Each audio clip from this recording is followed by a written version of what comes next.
शेट हे प्लॅन आहे, हे पेपर आहे, बघा आता काय करायचे ते. झेरॉक्स काढलेत का? ते काढायला लागेल. ए स्वप्नील, दादा शेठ कशाला काळजी करता? हा शेठ. कशाला बसलो इथे? ये जरा इकडे. बोला शेट. जरा झेरॉक्स काढून आण. काय घेणार सदा शेठ? चहा कॉफी काय? कॉपी सांगा.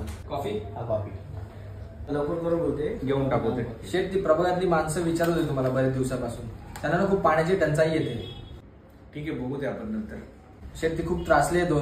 खूप दिवसाचं बोलतात तुम्हाला भेटायचं. अरे जास्त नेतागिरी करू नको. जा, जे सांगितले ते कर आधी. चहापेक्षा तर कितीच गरम आहे जास्त. नाहीतर काय नेता बनायला बघतोय. अरे आपण आहे म्हणून हे बरोबरच आहे. नाहीतर काय लायकी आहे कार्यकर्त्यांची. यांची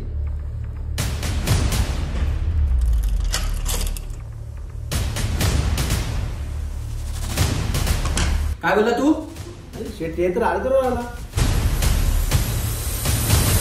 काय रे, लायकी विसरलं का?